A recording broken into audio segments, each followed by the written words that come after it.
قلبي دوما يغمر. بسم اللہ الرحمن الرحیم.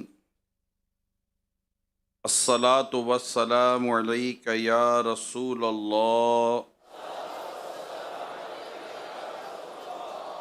وعلی آلک واصحابک یا حبیب اللہ. الصلاة والسلام علیک یا نبی اللہ وعلی آلک واصحابک یا نور اللہ.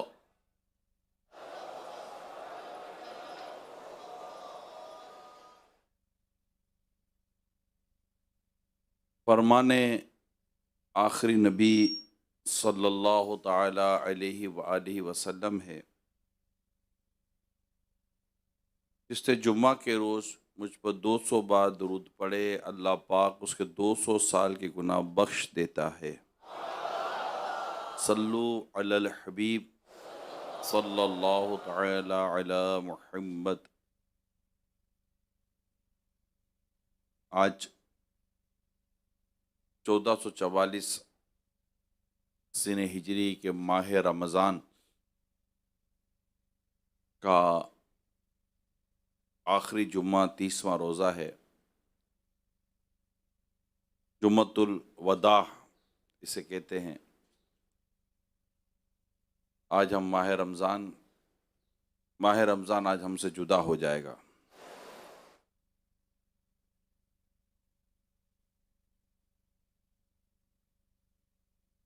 ایک بزرگ فرماتے ہیں کہ ماہ رمضان کہ جمعۃ الوداع کے روز حضرت سیدنا منصور بن عمار رحمۃ اللہ تعالی علیہ کی محفل تھی، اجتماع تھا. تو میں بھی اس میں حاضر ہوا. آپ رمضان المبارک کے روزوں کی فضیلت، راتوں کی عبادت اور مخلصین یعنی خلوص کے ساتھ عبادت کرنے والوں کے لیے جو ثواب تیار کیا گیا،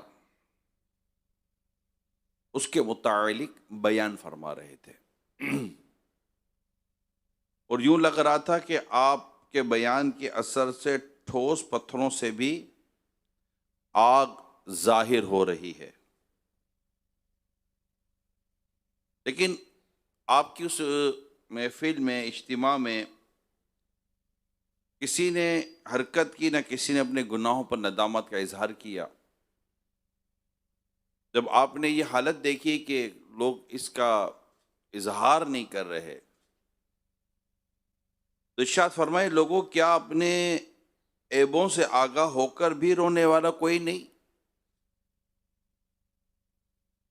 کیا یہ توبہ استغفار کا مہینہ نہیں؟ کیا یہ معافی ملنے اور بخشے جانے کا مہینہ نہیں؟ کیا اس ماہ مبارک میں جنت کے دروازے نہیں کھولے جاتے؟ کیا اس میں جہنم کے دروازے بند نہیں کیے جاتے؟ کیا اس میں شیاطین کو قید نہیں کیا جاتا؟ کیا اس مہینے یعنی روزوں کے مہینے میں انعام و اکرام کی بارش نہیں ہوتی؟ کیا اس بابرکت مہینے میں اللہ پاک تجلی نہیں فرماتا؟ کیا اس ماہ مبارک میں ہر رات وقت افطار 10 لاکھ گناہ گاروں کو جہنم سے آزاد نہیں کیا جاتا؟ تمہیں کیا ہو گیا ہے کہ اس ثواب عظیم سے خود کو محروم رکھتے اور لباس مخالفت میں اتراتے ہو؟ مطلب یہ کہ عمل نہیں کرتے، گناہوں میں مصروف رہتے ہو. اس کے بعد آپ نے فرمایا، سب اللہ وحدہ لا شریک خدائے غفار کے دربار میں حاضر ہو کر توبہ اور استغفار کرو. تو تمام حاضرین جو کہ وہاں پر موجود تھے بلند آواز سے رونے لگے. اتنے میں ایک نوجوان روتا ہوا کھڑا ہو گیا اور عرض کرنے لگا، یا سیدی، یہ ارشاد فرمائے کہ میرے روزے مقبول ہوں، میرے روزے مقبول ہیں؟ کیا میرا رمضان کی راتوں کا قیام یعنی راتوں میں عبادت کرنا قبولیت پانے والے عبادت گزاروں کے ساتھ لکھا جائے گا؟ حالانکہ مجھ سے بہت سارے گناہ سرزد ہوئے، میں نے تو اپنی تمام عمر نافرمانیوں میں برباد کر دی۔ میں عذاب کے دن سے غافل رہا۔ آپ نے ارشاد فرمایا، اے لڑکے، اللہ کی بارگاہ میں توبہ کرو، کیونکہ اللہ پاک قرآن کریم میں ارشاد فرماتا ہے، وَإِنِّي لَغَفَّارٌ لِمَنْ تَابَ،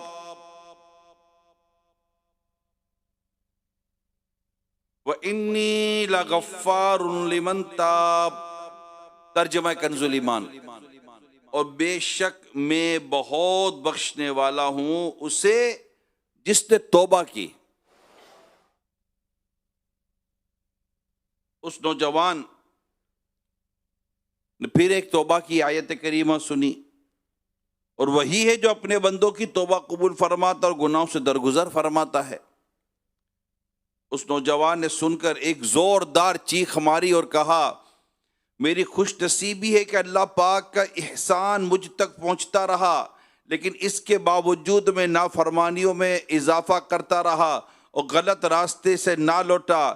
کیا گزرے ہوئے وقت کی جگہ کوئی اور وقت ہوگا جس میں اللہ پاک درگزر فرمائے گا؟ پھر اس نے دوبارہ چیخ ماری اور اپنی جان آفرین کے سپرد کر دی، یعنی اس کا انتقال ہو گیا۔ میرے پیارے اسلامی بھائیوں، اس واقعے کو نقل کرنے کے بعد صاحب کتاب جنہوں نے یہ واقعہ نقل کیا لکھتے ہیں، ماہ رمضان کے فراق یعنی جدائی پر کیوں نہ رویا جائے، اور عفو و مغفرت کے مہینے کی رخصت پر کیوں نہ افسوس کیا جائے، اس مہینے کی جدائی پر کیوں نہ غم کیا جائے جس پہ گناہگاروں کو جہنم سے آزادی نصیب ہوتی ہے۔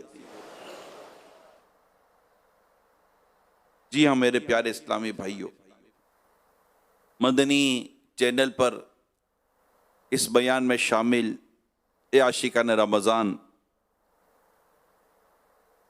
اب یہ ماہ رمضان چند گھڑیوں کا مہمان ہے، بہت جلد گزر گیا۔ شاید گھر گھر یہ بات ہو رہی ہوتی ہے کہ ابھی تو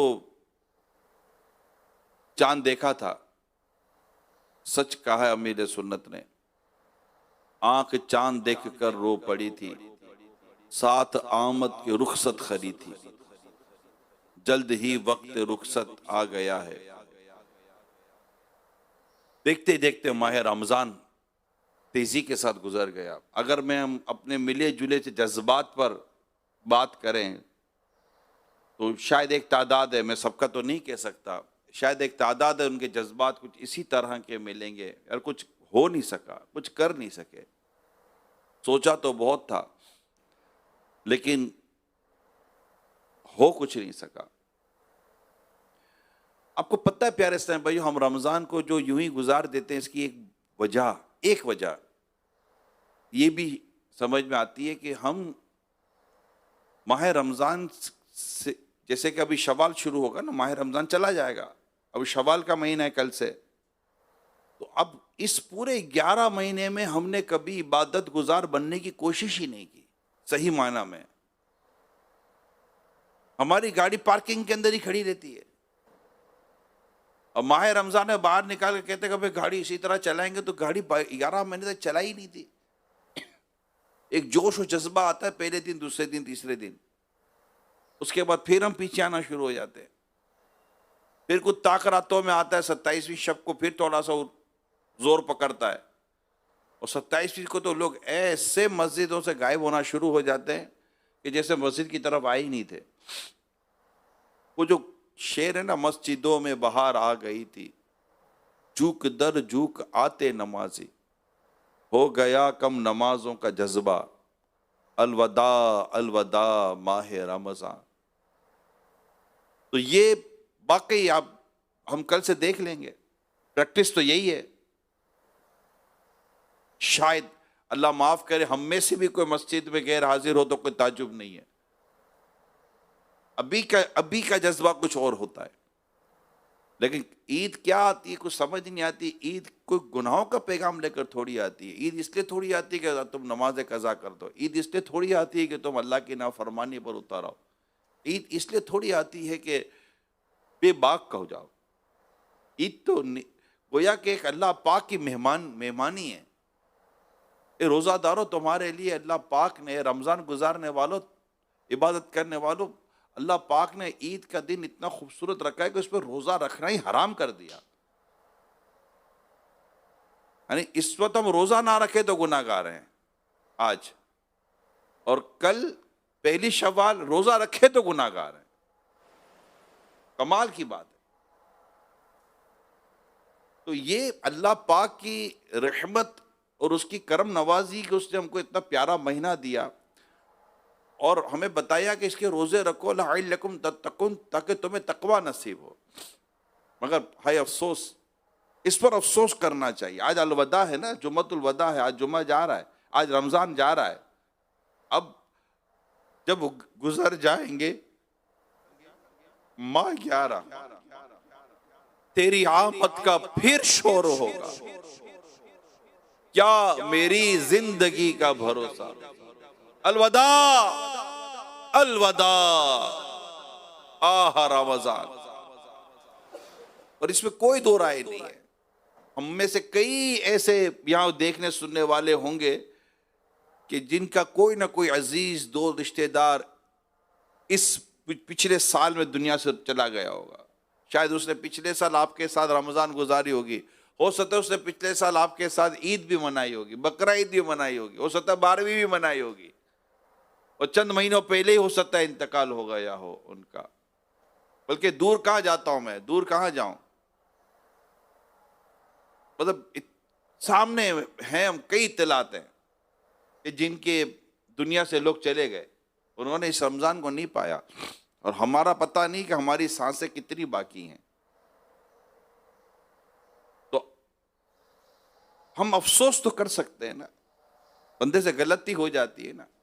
تکہ اتار بدکار کاہل رہ گیا پھر عبادت سے غافل، اس سے خوش ہو کہ ہونا روانہ.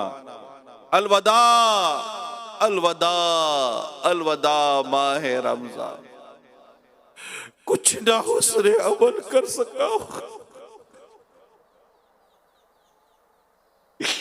کچھ نہ حسن عمل کر سکا ہوں، نظر چند اشک میں کر رہا ہوں. کچھ نہ حسن عمل کر سکا ہوں، نظر چند اشک میں کر رہا ہوں. بس یہی ہے میرا کل اثاثہ. الوداع الوداع الوداع آہ رمضان. الوداع الوداع آہ رمضان. تجھ پہ لاکھوں سلام ماہ رمضان، تجھ پہ لاکھوں سلام ماہ غفران. جاؤ حافظ خطاب تمہارا. الوداع الوداع آہ رمضان. الوداع الوداع آہ رمضان.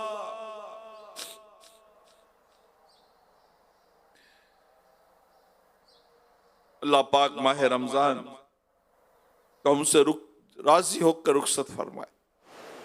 ہم یہ جا رہا ہے، اس میں یہی بہتر ہے کہ ہم اپنے رب کے حضور اپنے تمام طرف تک کی کوتاہیوں کی معافی مانگ لیں. والا تیرا اتنا پیارا مہمان آیا، رمضان آیا، مگر ہائے افسوس مولا ہم نے اسے غفلت میں گزار دیا، گناہوں میں گزار دیا. تو نے روزے عطا کیے مولا، ہم روزے بھی صحیح نہ رکھ سکے. تو نے تراویح رکھی، ہم تراویح صحیح نہ پڑھ سکے. ہم سے تلاوت صحیح نہیں ہو سکی، ہم سے عبادت بھی نہیں ہو سکی، ہم سے کچھ بھی نہیں ہو سکا۔ اور مولا دیکھتے ہی دیکھتے یہ ماہ رمضان ہم سے اب رخصت ہوا رہا ہے، چند گھنٹے رہ گئے ماہ رمضان کو۔ اللہ پاک کی رحمت بہت بڑی ہے میرے پیارے اسلامی بھائیوں۔ بندہ برسوں گناہ کرتا ہے، برسوں گناہ کرتا ہے، لمحے بھر کی توبہ اس کے گناہوں کو معاف کر دیتی ہے، لمحے بھر کی توبہ، مگر توبہ ہو سچی، اللہ پاک کی رحمت پر نظر ہے۔ اور ظاہر رمضان مبارک تو چلا جائے گا، اللہ پاک کی رحمت تو باقی ہے نا۔ یار یہ اس کی رحمت کا چھما چھم برسنے کا مہینہ کہ جنت کے دروازے کھول دیے جاتے ہیں، جہنم کے دروازے بند کر دیے جاتے ہیں۔ جب ہمیں پتہ چل گیا تو پتہ چلا کہ نفل کا ثواب فرضوں کے برابر، فرض کا ثواب 70 فرضوں کے برابر، ہم نے کون سی نفلیں پڑھ لیں یار؟ ہم نے کون سے نفلیں پڑھ کر ہم نے کہا یار چلو اتنا اچھا موقع ملا ہے۔ ایسا کب مہینہ آئے گا کہ ہم ایک فرض پڑھیں گے تو 70 فرضوں کے برابر ثواب ملے گا؟ یہ مہینہ آیا مگر ہم غافل کے غافل ہے۔ تو اس میں کرنا یہ چاہیے پیارے اسلام بھائیوں کہ ہمیں عبادت کا ذہن بنانا چاہیے۔ عبادت، اب جیسے ماہ رمضان جو رخصت ہو تو پھر ہمیں مسجد سے نہیں غائب ہو جانا، ہمیں مسجد میں رہنا ہے، ہمیں نمازیں پڑھنی ہے، عبادت کرنی ہے۔ سال بھر جب بندہ عبادت کرتا ہے نا، اور بیچ میں کئی نفلی روزے آتے ہیں، شوال المکرم کے روزے، محرم الحرام کے روزے، ذوالحجۃ الحرام کے روزے، نفل روزوں کا ایک خصوصی سلسلہ آتا ہے جس میں اجر و ثواب ہے، روزوں کا خاص اجر و ثواب ہے۔ ویسے تو یوں نفل روزوں کے ثواب ہے کہ ہر پیر شریف کو روزہ رکھنا ہی سنت ہے، جمعرات کو روزہ رکھنا یہ سنت ہے۔ تو ہم اگر یہ نفلی روزے سال بھر رکھیں، اسی طرح قرآن کریم پڑھتے رہیں، اسی طرح نوافل اور نمازیں پڑھتے رہیں، اشراق چاش کے نوافل کی عادت رکھیں، 5 نمازیں فرض تو پڑھنی ہیں، لیکن اس کے علاوہ ان نمازوں کی اگر ہم عادت رکھتے ہیں، عبادت کی عادت رکھتے ہیں، تو اللہ پاک ہمیں پھر ماہ رمضان سے ملائے اور ہم جیتے جی پھر اس رمضان کو پانے میں خیر و عافیت کے ساتھ کامیاب ہو جائیں۔ تو پھر انشاءاللہ تعالی ہم دیکھیں گے کہ ہمارا عبادت کا چونکہ پیچھے سے ایک تسلسل آ رہا ہوگا، تو ماہ رمضان میں اپنی عبادتوں کو بڑھانے میں اتنی زیادہ دقت نہیں ہوگی۔ اب چونکہ پریکٹس ہی نہیں رہتی پورا سال، اور ماہ رمضان آ گیا، اب ہم جوش میں آتے ہو جاتے ہیں۔ یہی حال میں آپ کو بتاؤں، ایسا ہی حال ان کا ہوتا ہے جو عموماً عمرے پر یا حج پہ جاتے ہیں۔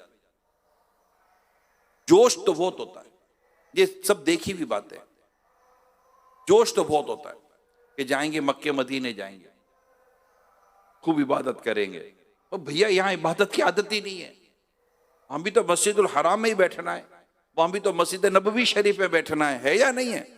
اب مسجد میں بیٹھنے کی عادت ہی نہیں ہے، مسجد میں آتے ہیں فوراً باہر بھاگنے کی عادت ہو جاتی ہے۔ وہاں جوش و جذبہ تو ہوتا ہی ہے، خوب طواف کریں گے، بھائی یہاں پر نمازیں ہی نہیں پڑھی جا رہی، فرض نمازیں نہیں پڑھی جا رہی، طواف کیسے کرو گے آپ؟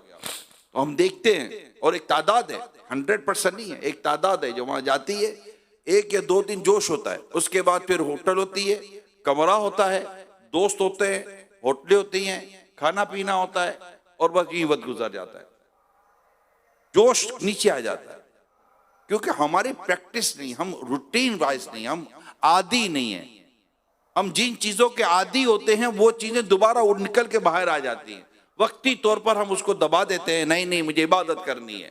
اب چونکہ عادت ہوتی ہی نہیں ہے عبادت کرنے کی، لہذا وہ جو وقتی طور پر عبادت کے طور پر جو ہم آتے ہیں تو وہ عادتیں جو ہماری سال بھر ساتھ رہی ہیں وہ زور لگا کر باہر آ جاتی ہیں، اور بھائی کہاں ہو؟ میں ہوں نا، پورا سال تو میرے ساتھ دوستی کر کے رکھے، تب کہاں مجھے چھوڑ کر جا رہے ہو؟ میں غفلت، میں سستی، میں تمہاری بری عادتیں، پورا سال تو میرے ساتھ چپٹے رہے تھے، اب کہاں جا رہے ہو؟ وہ دوبارہ باہر آتی ہے اور کہتی ہے میں تجھے نہیں چھوڑوں گی، ہم نے بھی سال بھر اسے دوستی کی ہوئی ہوتی ہے، وہ بھی نہیں چھوڑتی۔ تو اللہ کرے جو میں عرض کرنا چاہ رہا ہوں وہ میری بات چند مثالوں سے سمجھانے کی میں نے کوشش کی ہے۔ اللہ پاک ہمیں عبادت کی توفیق عطا فرمائے۔ تو میں ہزاروں معتکفین اس وجہ سے فیضان مدینہ میں دنیا بھر میں لاکھوں لاکھ معتکفین ہیں جنہوں نے مسجد میں 10 دن گزارے ہیں، کئیوں نے مسجد میں پورا مہینہ گزارا ہے۔ اب پورا مہینہ مسجد میں گزارنے کے بعد بھی اگر مسجد ہی کا عادی نہ بنا، پورے 10 دن مسجد میں گزارنے کے بعد اس کی عید کے دن ہی فجر کی نماز معاذ اللہ صبح معاذ اللہ قضا ہو گئی، ظہر کی نماز اسے عید کے دن ہی ظہر کی نماز چھوڑ دی اور مسجد میں ہی داخل نہ ہو سکا، تو یہ پھر ہم نے 10 دنوں کے اندر کیا کمایا؟ وہ یہی اوپر سے کمایا، اور ایک عید کے دن ہی سارا گوا دیا خدا نہ خواستہ۔ اللہ پاک آپ کی میری بے حساب مغفرت فرمائے اور اپنی خاص اللہ پاک رحمتوں کا نزول فرمائے۔ یقیناً اس کی رحمت ماہ رمضان تک نہیں ہے، ماہ رمضان یقیناً ہم سے رخصت ہو جائے گا، لیکن اللہ پاک کی رحمت ہے۔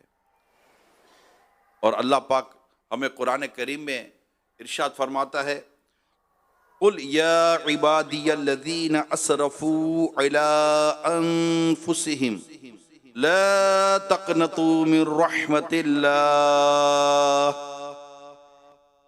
تم فرماؤ اے میرے وہ بندو جنہوں نے اپنی جانوں پر زیادتی کی، اللہ کی رحمت سے مایوس نہ ہو۔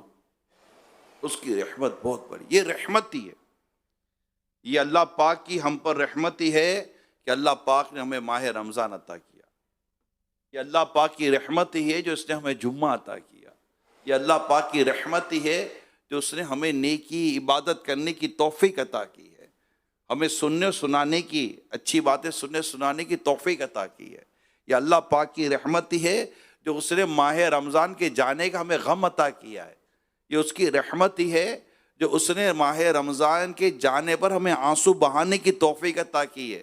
یہ اس کی رحمت ہی ہے جو اس نے ہمیں اپنی غلطیوں اور گناہوں اور کوتاہیوں پر افسوس کرنے کی توفیق عطا کی ہے۔ یہ اس کی رحمت ہے، ورنہ اس کی رحمت نہ ہو تو بندہ گناہوں پر شرمندہ کیسے ہوگا؟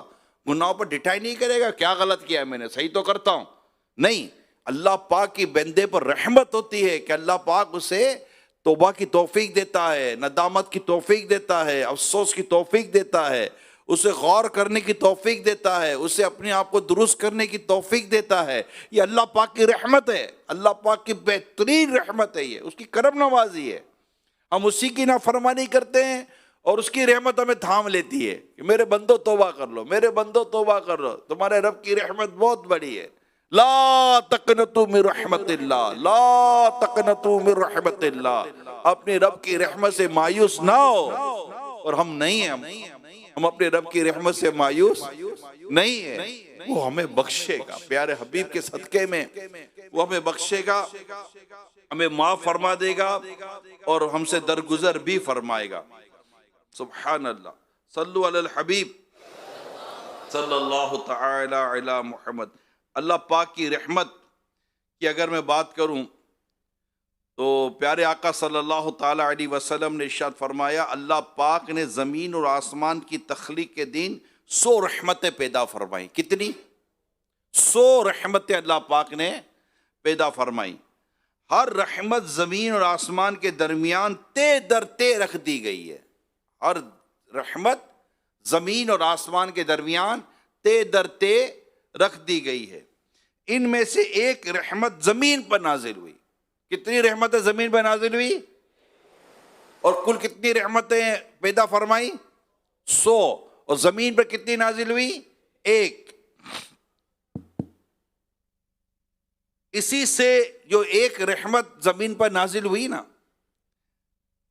اسی سے والدہ اپنی اولاد پر وحشی درندے اور پرندے ایک دوسرے پر مہربان ہوتے ہیں۔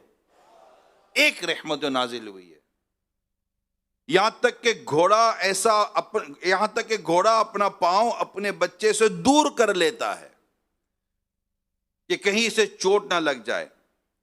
جب قیامت کا دن ہوگا تو اللہ پاک اس رحمت کو دوسری 99 رحمتوں میں ملا کر 100 مکمل فرما دے گا اور بروز قیامت اس سے اپنے بندوں پر رحم فرمائے گا۔ یہ ہے ہمارے رب کی رحمت۔ اللہ پاک ہمارے حال پر رحم فرمائے، اور یہ رحمت ہی ہے اس کی کہ اللہ پاک نے اتنی زیادہ رحمتیں پیدا فرمائی، اور ایک ایک رحمت کا انشاءاللہ تعالی ہم قیامت کے دن ظہور دیکھیں گے انشاءاللہ۔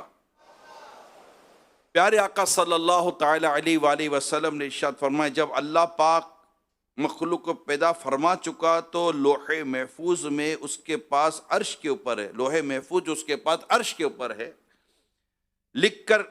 لکھ لیا کہ میری رحمت میرے غضب پر غالب آ گئی ہے۔ سبقت رحمتی علی غضبی، تو نے جب سے سنا دیا یا رب۔ شعر سنا ہے نا، یہ اس حدیث پاک کی شرح سب سے کہ وہ شعر بیان ہو رہا ہے۔ سبقت رحمتی علی غضبی، یعنی میری رحمت میرے غضب پر حاوی ہے۔ سبقت رحمتی علی غضبی، تو نے جب سے سنا دیا یا رب، آسرا ہم گناہگاروں کا اور مضبوط ہو گیا یا رب۔ سبحان اللہ۔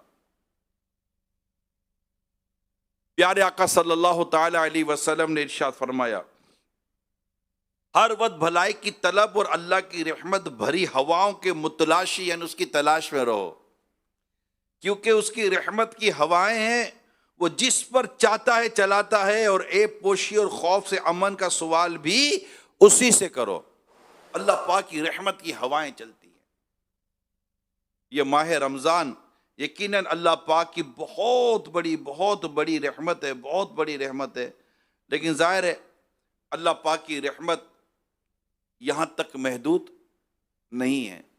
اس کی رحمت بہت بڑی ہے، ہم اس کی رحمت پہ نظر رکھیں اور عبادت کریں کہ اللہ پاک اپنی رحمت سے ہماری عبادتوں کو قبول فرمائے۔ سبحان اللہ۔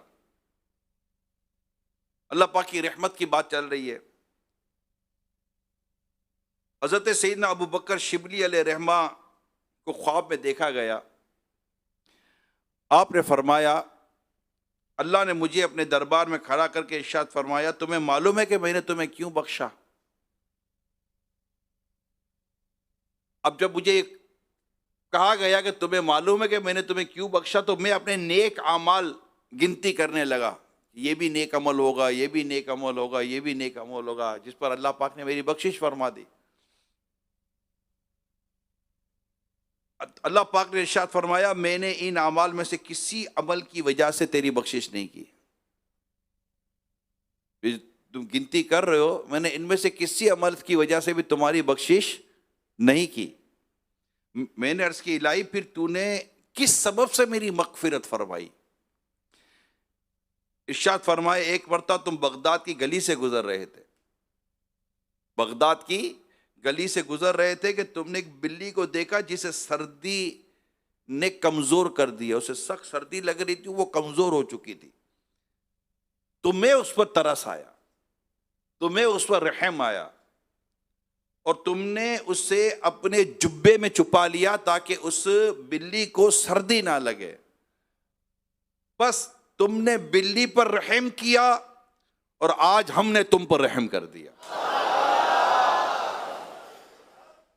یہ پڑھتا رہ گیا، یہ پڑھتا رہ گیا۔ یہ ایک بلی پر رحم کرنے والے پر اتنا کرم ہو گیا، تو جو اپنی ماں پر رحم کرے گا، جو اپنے باپ پر رحم کرے گا، جو اپنے بھائی پر رحم کرے گا، جو اپنے ان بوڑھے بزرگوں پر رحم کرے گا جو ہمارے ارد گرد رہتے، سفید داڑھی والے، ضعیف بوڑھے، 60 سال 65 سال 70 سال، جو ان مساکین پر، غریبوں پر رحم کرے گا، کہ جو گرمی اور سردی کے اندر اتنا لباس نہیں پاتے کہ جو اپنے تن کو صحیح چھپا سکے اور سردیوں سے بچ سکے، جو عید کے دن اپنے خاص مسلمان غریب مسلمانوں پر رحم کرے گا، جو اپنے رشتہ داروں پر رحم کرے گا، جو اپنے بچوں پر رحم کرے گا، جو بچے اپنے والدین پر رحم کریں گے۔ یعنی ایک بلی پر رحم کرنا اللہ پاک کو اتنا پسند آ گیا۔ ایک شخص کی مغفرت، حدیث پاک میں ایک شخص کی مغفرت ہو گئی، اس مغفرت کا سبب یہ بنا کہ اس نے ایک پیاسے کتے کو پانی پلایا۔ ایک پیاسے کتے کو پانی پلانے والے کی بخشش ہو جاتی ہے۔ ایک بلی جو سردی میں ٹھٹر رہی تھی، اس کو اپنے کپڑوں میں جبے میں چھپا کر کے اس کو سردی لگ رہی تھی، اللہ پاک کی رحمت جوش میں آ جاتی ہے، تو جو بیٹا اپنی ماں پر رحم کرے گا، اپنی ماں کی رحمت کی نظر سے دیکھے گا ماں کو، اپنے باپ پر رحمت کرے گا، اور جو ماں باپ اپنی اولاد پر، یوں ایک مسلمان دوسرے مسلمان پر جب اس طرح رحم کریں گے، ظلم نہیں، رحم کریں گے، کہ جس طرح رحمت ایک رحم بخشش کا ذریعہ بن گئی، اسی طرح ایک ظلم پکڑ کا ذریعہ بن سکتا ہے۔ ظلم اندھیرے میں، ظلم ایمان کو برباد کر سکتا ہے۔ تو رحم کرنے کی ہمیں عادت پیدا کرنی ہے کہ تم رحم کرو، اللہ پاک تم پر رحم فرمائے گا، تم لوگوں پر رحم کرو، اللہ پاک تم پر رحم فرمائے گا۔ ہمارے یہاں رحم کا جذبہ کم ہوتا، نفسا نفسی ہے، نفسا نفسی، کوئی کسی کو پوچھنے والا نہیں۔ ابھی پچھلے دنوں کی بات ہے، میرا لائیو پروگرام چل رہا تھا یہ پلس مائنس، اس میں ہمارے مبلغ نے بتایا کہ وہ ہماری ابھی یتیم اور بے سہارا بچوں کے ادارے میں ریکارڈنگ ہوئی ہے عید ٹرانسمیشن کے تعلق سے۔ تو اس ریکارڈنگ میں یہ کہہ رہے تھے جب ہم واپس آ رہے تھے تو واپس آتے ہوئے ایک موٹر سائیکل دوسرے موٹر سائیکل کو مارتا ہوا نکل گیا، تو جس کو جو گرا وہ دور تک گھسیٹتا ہوا گیا اور موٹر سائیکل ایک طرف چلی گئی، وہ ایک طرف چلا گیا۔ یہ اپنی مدنی چینل کی گاڑی میں آ رہے تھے، اسٹاف بھی تھا، یہ بھی تھے۔ انہوں نے گاڑی تو روک لی، لیکن یہ کہہ رہے کہ میں نے دیکھا کہ لوگ یوں جا رہے ہیں، 4 بجے کا دوپہر کا ٹائم تھا، یوں جا رہے ہیں، یہ آدمی سڑک پر پڑا ہوا ہے، ایکسیڈنٹ ہو گیا ہے، سڑک پر پڑا ہوا ہے، ایک موٹر سائیکل ایک گاڑی نہیں رک رہی کہ اتر کر اس آدمی کو پوچھ تو لے بھائی تمہارے ساتھ کیا ہوا۔ میں واقعی میرے لیے بڑی حیرت تھی، ایسا دیکھتے نہیں ہیں، کچھ نہیں، کم از کم سیلفی بنانے کے لیے تو لوگ کھڑے ہو جاتے ہیں، یہ بھی عجیب عادت ہے۔ مگر یہ کہہ رہے پھر ہم اترے اور ہم نے اتر کر اس کو پھر لیا، تو اللہ کا شکر اس کو زیادہ چوٹیں نہیں لگی تھی، نہ اس کی موٹر سائیکل کو زیادہ نقصان ہوا تھا۔ لیکن حیرت کی بات یہ ہے کہ لوگ جا رہے ہیں، ایک شخص سڑک پر پڑا ہوا ہے، اس کو اٹھانے والا کوئی نہیں ہے۔ مجھے بڑی حیرت ہوئی، میں کہ یار ہم اتنے عجیب و غریب گزرے ہو گئے کہ ہمیں اتنی تک توفیق نہیں ملتی کہ روک کر کم از کم کسی کا حال تو پوچھ لے، بھائی تمہیں لگی تو نہیں،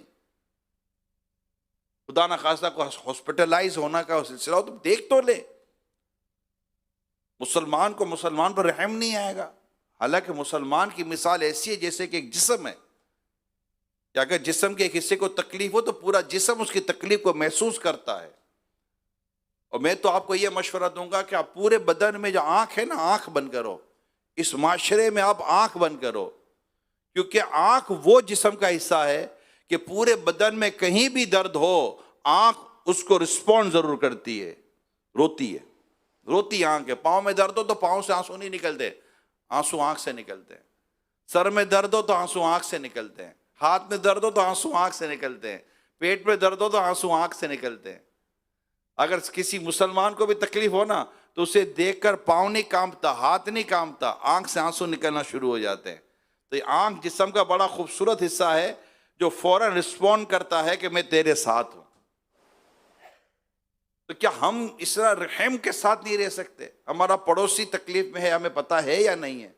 ہمارا رشتہ دار تکلیف ہے، ہمیں پتہ ہے یا نہیں ہے؟ آج جمعۃ الوداع ہے پیارے اسلامی بھائیوں، کل عید کا دن ہے، لوگ عید کی نمازیں پڑھیں گے، اپنے آس پڑوس دائیں بائیں آگے پیچھے ذرا دیکھے تو صحیح یار کہ کوئی تکلیف میں تو نہیں ہے، ہمارا کوئی مسلمان بھائی، ہمارا کوئی رشتہ دار کوئی آزمائش میں تو نہیں ہے، تاکہ میں اس کی تکلیف دور کروں، میں اس کی آزمائش دور کروں، اللہ پاک کی مجھ پر بھی رحمت ہو۔ ہم جو کچھ کریں گے اگر کرنے کی توفیق اللہ نے تو دی ہوتی ہے، ہم نے کیا کرنا ہے؟ جو کچھ ہوگا اللہ کی رحمت سے ہوگا، اللہ کی توفیق سے ہوگا۔ میں آپ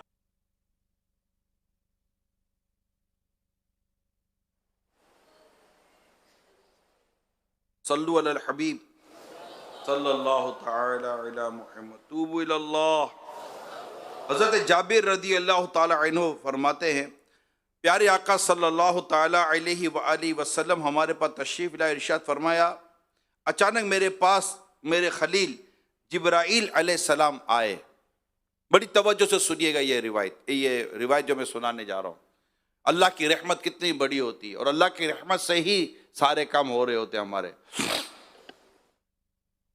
جبریل امین آئے اور کہا کہ اے محمد صلی اللہ علیہ وسلم، اس ذات کی قسم جس کے قبضہ قدرت میں، اس ذات کی قسم جس نے آپ کو حق کے ساتھ بھیجا، اللہ پاک کے بندوں میں سے ایک بندے نے سمندر میں ایک پہاڑ کی چوٹی پر 500 سال تک اس کی عبادت کی۔ کتنے سال؟ 500 سال تک عبادت کی۔ اس پہاڑ کی چوڑائی اور لمبائی 30 ہاتھ تھی، 30 اور اسے سمندر نے ہر طرف سے 4000 فرسخ، ایک فرسخ 3 میل کا ہوتا ہے، تک گھیرا ہوا تھا سمندر نے۔ اللہ پاک نے اس کے لیے انگلی جتنی چوڑی میٹھی نہر نکالی، جس میں آہستہ آہستہ میٹھا پانی بہتا اور پہاڑ کے نیچے جمع ہو جاتا، اور ہر رات انار کے درخت سے ایک انار نکلتا۔ وہ دن کے وقت عبادت کرتا، اور جب شام ہوتی تو اترتا، وضو کرتا اور وہ انار لے کر کھا لیتا، پھر نماز کے لیے کھڑا ہو جاتا۔ اس نے با وقت وصال یعنی انتقال کے وقت سے سوال کیا کہ وہ سجدے کی حالت میں اس کی روح قبض ہو، زمین اور کسی دوسری چیز کو اسے ختم کرنے کی قدرت نہ دے، یہاں تک کہ بروز قیامت وہ سجدے کی حالت میں ہی اٹھایا جائے۔ حضرت جبریل علیہ السلام نے کہا کہ اس کے ساتھ ایسا ہی کیا گیا، اس کے ساتھ ایسا ہی کیا گیا۔ جب ہم نیچے اترتے یا چڑھتے تو اس کے پاس سے گزرتے، اور ہمارے علم میں ہے کہ اسے قیامت کے دن اٹھایا جائے گا۔ یہ جبریل امین فرما رہے ہیں۔ اور وہ اللہ پاک کے سامنے کھڑا ہوگا تو اللہ پاک اس کے متعلق ارشاد فرمائے گا، میرے بندے کو میری رحمت سے جنت میں داخل کر دو۔ 500 سال عبادت کی، اللہ پاک نے اس کے لیے میٹھے پانی کا انتظام فرما دیا، اس کے لیے انار کا انتظام فرما دیا۔ اس سے عرض کی کہ میری روح میرے سجدے کی حالت میں قبض ہو، اور میں اسی حالت میں اللہ کی بارگاہ میں اٹھایا جاؤں، اور میرے بدن کو مٹی اور پہاڑ یا زمین نہ کھائے ہے۔ اس کی ساری خواہشیں پوری ہو گئی۔ اللہ پاک جو اس نے دعا کی، عرض کی، اللہ پاک نے پورا فرما دیا۔ اب جب یہ اللہ کے حضور حاضر ہوتا ہے تو اللہ پاک فرماتا ہے کہ میرے بندے کو میری رحمت سے کہاں داخل کرو؟ جنت میں داخل کرو۔ وہ عرض کرے گا، وہ 500 سال کی عبادت کرنے والا اپنے رب کی، یعنی میرے مولا 500 سال تیری عبادت کی ہے، تو میرے عمل کی وجہ سے مجھے جنت عطا کر۔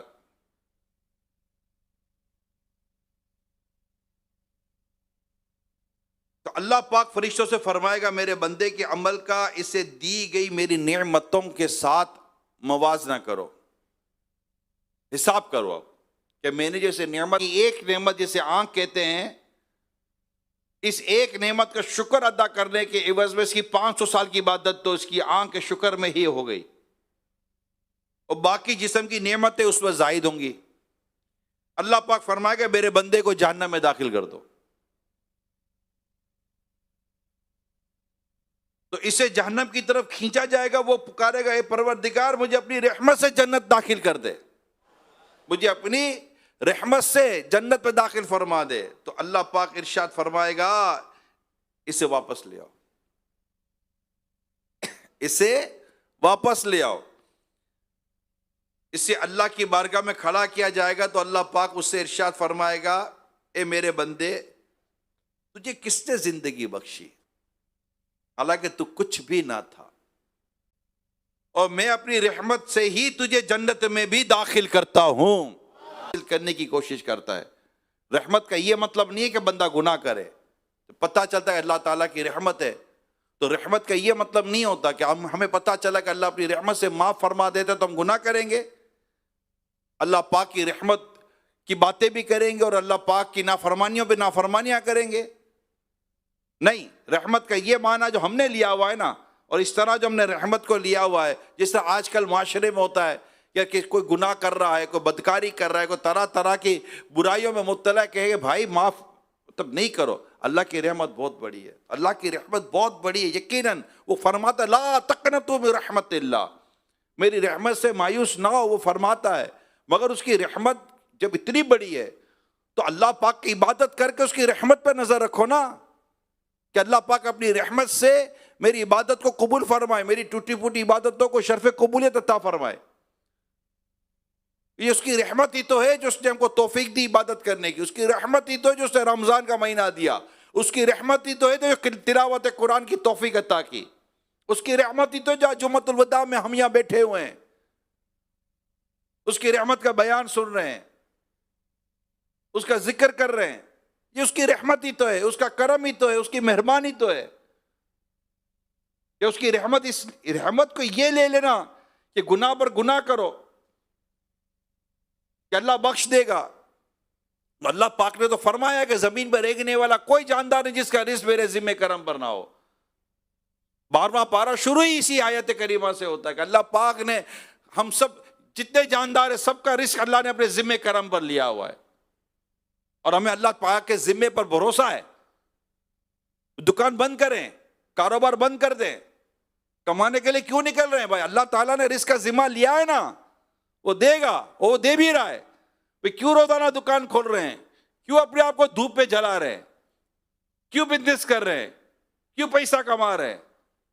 کیوں اتنی محنت مزدوری کر رہے بھائی؟ اللہ پاک نے رزق کا ذمہ لیا ہے. نہیں، کوئی بھی نہیں سمجھتا، کہتے نہیں مشیت الہی ہے، روزگار کمانا چاہیے، اسے تھوڑی کو روزگار مل جاتا ہے. تو ساری باتیں ہم یہ کہہ لیتے ہیں. تو اللہ پاک کی رحمت بہت بڑی ہے. اللہ پاک نے اپنی رحمت سے ہم سب کو ڈھانپا ہوا ہے. مگر اس کا یہ مطلب کب نکالا کہ اس کا مطلب یہ کہ معاذ اللہ نماز قضا کریں، اللہ کی نافرمانیاں کریں، ماں باپ کو ستائیں، رشوت لیں، سود لیں، ظلم و ستم کریں، اور پھر کہ جناب اللہ کی رحمت بہت بڑی ہے. تو اللہ کی پکڑ کا تمہیں ڈر نہیں ہے؟ قوم عاد یاد نہیں؟ قوم سمود یاد نہیں؟ فرعون اور اس کے لشکر کا کیا انجام ہوا یاد نہیں ہے؟ نمرود کا کیا حال ہوا؟ فرعون کا کیا حال ہوا؟ کیا یہ یاد نہیں ہے؟ قارون کہاں گیا؟ کیا یہ پتہ نہیں ہے؟ قوم لوط کا کیا ہوا؟ کیا یہ علم نہیں ہے؟ کہاں یہ ساری قومیں نیست و نابود ہو گئی؟ تو اللہ پاک کے قہر و غضب سے بھی ہم کو ڈرنا چاہیے. اللہ پاک کی رحمت یقیناً بہت بڑی ہے، مگر اللہ پاک کی رحمت کے ذریعے ہم نیکی کریں، تقوی اختیار کریں، پرہیزگاری اختیار کریں، اور اللہ اپنے رب کو راضی کرنے کی کوشش کریں. اور جو بھی توفیق ہوتی ہے، آپ نے صدقہ دیا، آپ نے زکوٰۃ دی، کس کی توفیق سے دی؟ اللہ نے مال دیا تو زکوٰۃ دی ہے. خود کیا کیا؟ اگر فطرہ دیا تو اللہ پاک نے دیا ہے تو دیا، بلکہ مال بھی دیا، توفیق بھی اللہ نے دی ہے. نیکی کی توفیق صرف اللہ کی بارگاہ سے. ولا حول ولا قوت الا باللہ. کوئی عبادت کی طاقت، کوئی نیکی کی طاقت نہیں رکھتا مگر یہ کہ اللہ پاک جسے توفیق عطا کرتا، اللہ پاک جسے قوت عطا فرماتا ہے. کیا احسان کیا؟ اگر کسی کی مدد کی ہے تو تمہیں مدد کرنے کی توفیق اور مدد کرنے کی ہمت اللہ نے دی. اگر تم نے صدقہ دیا تو تمہیں مال اللہ نے دیا. اگر نماز پڑھتے ہیں تو نماز پڑھنے کی توفیق بھی ہم کو اللہ نے دی ہے. قیام کیا تو پاؤں بھی کھڑے ہونے کے لیے اللہ نے دی ہے.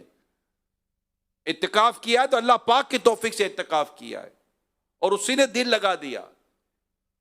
اگر وہ دل نہ لگاتا تو مسجد میں رہتے کیسے؟ اس نے اسباب پیدا کر دیے. ہمیں کتنی ٹینشن اور پریشانیوں سے دور رکھا کہ ہم یکسوئی کے ساتھ اس رب کی عبادت کر سکیں. تو ہمیں صرف اپنے رب کی رحمت پر نظر رکھنی چاہیے. اگر ہم نے روزے رکھے اللہ کی توفیق سے رکھے، صرف اس کی توفیق. اس نے ہم کو ہمت دی، اس نے ہمیں یہ احساس دیا کہ تم کلی کرتے وقت پانی کا قطرہ اپنے گلے میں مت اتارنا، تمہارا روزہ چلا جائے گا. تمہیں کوئی نہیں دیکھ رہا مگر تمہارا رب تمہیں دیکھ رہا ہے. یہ سب اللہ پاک کی توفیق سے میرے پیارے اسلامی بھائیوں. یہ اس کی کرم نوازی، اس کی مہربانی ہے. ہم اس کی مہربانی کا شکر ادا کریں، سدا شکر ادا کریں. مولا تو مہربان ہے، تو رحیم ہے، اور تیری رحمت ہے کہ تو نے مجھے مسلمان پیدا کیا، اپنے پیارے حبیب کی امت نے پیدا کیا، مجھے پیارے آقا صلی اللہ علیہ وسلم کا غلام بنایا، تمام صحابہ کرام کا عاشق بنایا، تمام اہل بیت اطہار کا عاشق بنایا، تمام اولیاء کرام کا عاشق بنایا. مولا مجھے اتنا خوبصورت ماحول دیا، مجھے اتنی خوبصورت تربیت کا ماحول تو نے عطا فرمایا. یہ سب اپنے رب کا شکر ادا کرے. اگر کسی نے سر پر امامہ سجایا ہے اپنے رب کا شکر ادا کرے کہ اللہ پاک کی توفیق سے چہرے پر داڑھی ہے, اللہ پاک کی توفیق سے زبان پر ذکر ہے, اللہ پاک کی توفیق سے ہے. اگر تمہیں حج کی توفیق ملی ہے اللہ پاک کا کرم ہے, عمرے کی توفیق ملی ہے اللہ پاک کا کرم ہے. سب اللہ پاک کی رحمت ہے, اللہ پاک کی رحمت ہے. 500 سال کی عبادت کے بعد بھی اللہ پاک اسے فرماتا ہے کہ میرے بندے کو میری رحمت سے جنت میں داخل کرو. بے شک یہ اللہ کی رحمت ہی ہے. اور یہ قرآن کریم میں کتنی خوبصورت بات ہے کہ میرے بندے کو جنت میں داخل کرو, بدلہ اس کے اعمال کا جو اسے دنیا میں کیے تھے. مگر مولا یہ بدلہ اعمال کا یہ تو تیری رحمت ہے, ورنہ یہ عمل کیے بھی تیری رحمت سے تھے. ایک گناہگار ہوتا ہے, بدکار ہوتا ہے, مسجد سے دور ہوتا ہے, اللہ پاک کی اس کو رحمت ملتی ہے, وہ مسجد کے اندر آ جاتا ہے. کتنے مسجد میں رہنے والے ہوتے ہیں جو مسجد سے باہر چلے جاتے ہیں. اللہ پاک اسے توفیق, نیکی کی توفیق چھین لیتا ہے, سلب کر لیتا ہے. کوئی بدگمانی, کوئی غیبت, کوئی چگلی, یہ نیکی کی توفیق چھین لیتی ہے. جی میرے پیارے اسلام بھائیو, یہ یاد رکھیے گا, یہ بھولنے کی بات نہیں ہے. یہ آخر میں یہ جملے سنتے چلے جائیے. ایک شخص نے کسی کو سجدے میں روتے ہوئے دیکھا, یعنی وہ تہجد گزار, کہتے ہیں کہ میں 40 دن تک تہجد سے محروم ہوں. کتنے دن؟ اس کی وجہ انہوں نے بیان کی کہ مجھ سے 40 دن سے تہجد پڑھنے کی توفیق چھین لی گئی ہے. اس کی وجہ یہ کہ میں نے ایک شخص کو سجدے کی حالت میں روتے ہوئے دیکھا تو میں نے دن میں خیال کیا کہ یہ ریاکاری کر رہا ہے, اس کو چپ اکیلے میں رونا چاہیے تھا. اس بدگمانی کی وجہ سے اللہ پاک نے مجھ سے 40 دن سے تہجد کی توفیق چھین لی ہے. ہمیں کوئی ضرورت نہیں ہے کسی کے بارے میں بدگمانی کرنے کی. دکھاوا کرتا ہے, یہ کرتا ہے, وہ کرتا ہے. ارے بھائی اپنی کرو نا یار. نہ جانے کس کی غیبت نیکی کی توفیق چھین لے, کس پر ظلم نیکی کی توفیق چھین لے, کس پر زیادتی نیکی کی توفیق چھین لے, ریاکاری نیکی کی توفیق چھین لے. ہمیں نہیں پتا. اگر کوئی نیکی کرتے کرتے پیچھے ہٹ گیا, اس کے لیے یہ میں سوالیہ نشان کر رہا ہوں کہ اگر آپ پہلے نمازی تھے, پہلے تہجد گزار تھے, تلاوت کرنے والے تھے, عبادت کرنے والے تھے, درس دینے والے تھے, مدنی قافلوں میں سفر کرنے والے تھے, نیکی کی دعوت دینے والے تھے, درس و بیان کرنے والے تھے, اور بہت کچھ مل رہا تھا, اور اب آہستہ آہستہ کم ہو گیا. کئی ایسے ہم کو نظر آتے جن کی پوری داڑھی تھی, ان کی داڑیاں کم ہو گئی ہیں. یہ جو نیکی کی توفیق جا رہی ہے, خدا را الارمنگ سچویشن ہے. سمجھنے کی کوشش کریں, کسی اور طرف نہ جائیں. یہ وہ وقت ہے کہ اپنے رب کے حضور جھک جانا چاہیے کہ یا اللہ مجھے معاف کر دے, میرے گناہ بخش دے, مجھ سے نیکی کی توفیق مت چھین. اگر تو نے مجھ سے نیکی کی توفیق چھینی, میرا بنے گا کیا؟ کہ گناہ یہ کفر کے قاصد ہوتے ہیں. گناہ کرتے کرتے ڈر ہے کہ بندہ کسی نہ کسی دن کفر میں نہ پڑ جائے. اللہ پاک ہمارے ہاتھ پر رحم فرمائے اور ہمیں اللہ پاک گناہوں سے محفوظ رکھے. اپنے رب کی توفیق, اپنے رب کی رحمت پر ہمیشہ ہمیں نظر رکھنی چاہیے. اور اللہ پاک کی رحمت پانے کے 3 سے 4 چیزیں میں آخر میں جاتے جاتے آپ کو عرض کر دیتا ہوں کہ اللہ پاک کی رحمت خاص جس طرح بندے پر پڑتی ہے. اللہ پاک کا ذکر اللہ پاک کی رحمت پانے کا بہترین طریقہ. پیارے آقا صلی اللہ تعالی علیہ وسلم فرماتے ہیں, اللہ پاک فرماتا ہے جب کوئی بندہ میرا ذکر کرتا ہے تو میں اس کے ساتھ ہوتا ہوں. اگر وہ مجھے تنہائی میں یاد کرتا ہے میں اسے تنہائی میں یاد کرتا ہوں. اگر وہ میرا ذکر کسی مجمع میں یعنی گیدرنگ میں کرتا ہے تو میں اس سے بہتر مجمع میں اس کا ذکر کرتا ہوں. اگر وہ ایک بالش مجھ سے قریب ہوتا ہے میری رحمت اس سے 1 ہاتھ قریب ہوتی ہے. اور اگر وہ 1 ہاتھ میرے قریب آتا ہے تو میری رحمت اس سے 2 ہاتھ قریب ہو جاتی ہے. اور اگر وہ میرے پاس چلتے ہوئے آتا ہے تو میری رحمت اس کے پاس دوڑتے ہوئے آتی ہے.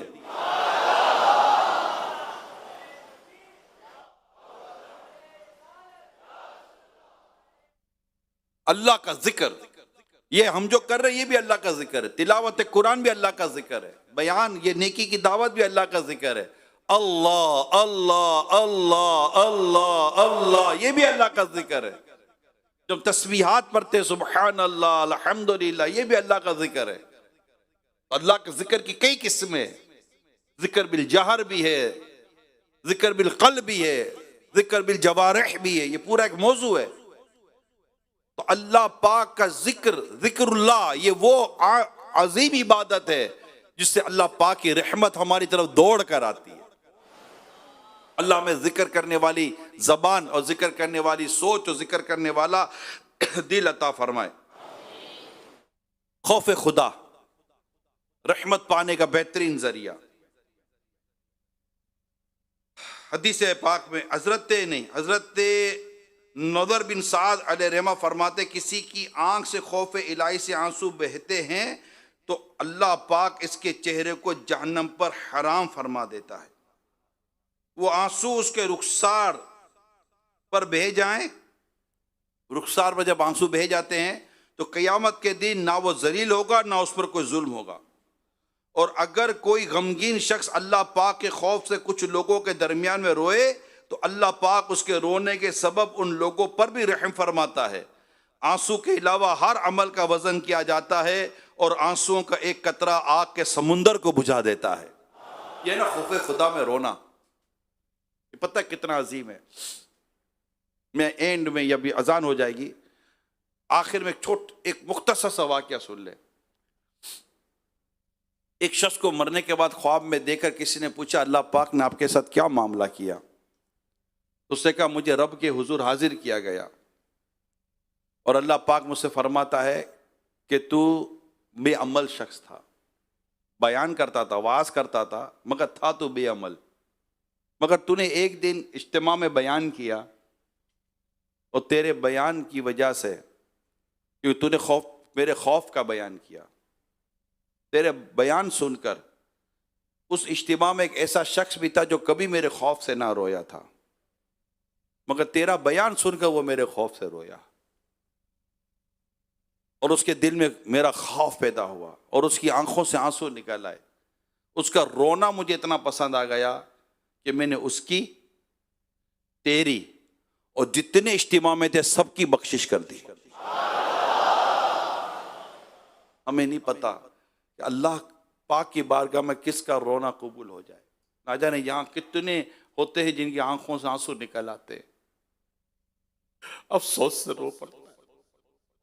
اس کا رونا اپنے رب، اس کا رونا اللہ تعالیٰ کو پسند آ جاتا ہے۔ اس کو کوئی بھی نہیں جانتا، اس کو کوئی بھی نہیں دیکھتا، مگر اس کا رونا اللہ کو پسند آ جاتا ہے، اس کے آنسو اللہ کو پسند۔ اور اب تو مدنی چینل بھی ہے، نہ جانے گھر بیٹھا کوئی رو رہا ہو کہ ہائے رمضان جا رہا ہے، ہائے مغفرت کا یہ عظیم مہینہ، رحمت و برا مہینہ، یہ جہنم کی آزادی کے پروانے لٹاتا مہینہ جا رہا، یہ چند گھنٹوں کا مہمان رہ گیا ہے، یہ جا رہا ہے اور میں اس کی کوئی قدر نہ کر سکا۔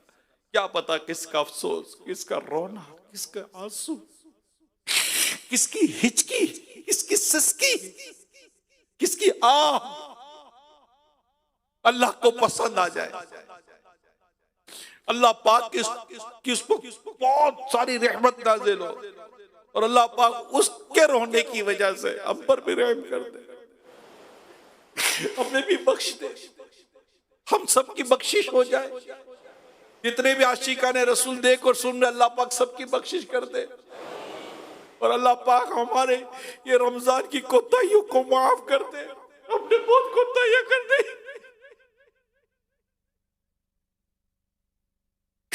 بہت کوتاہیاں کر دی، بہت کوتاہیاں کر دی۔ ہائے کچھ نہ حسن عمل کر سکا ہوں، کچھ نہ حسن عمل کر سکا ہوں، چند آنسو نظر کر رہا ہوں، کچھ نہ حسن عمل کر سکا ہوں، چند آنسو نظر کر رہا ہوں، بس یہی ہے میرا کل اثاثہ۔ الوداع الوداع آہ رمضان، الوداع الوداع آہ رمضان۔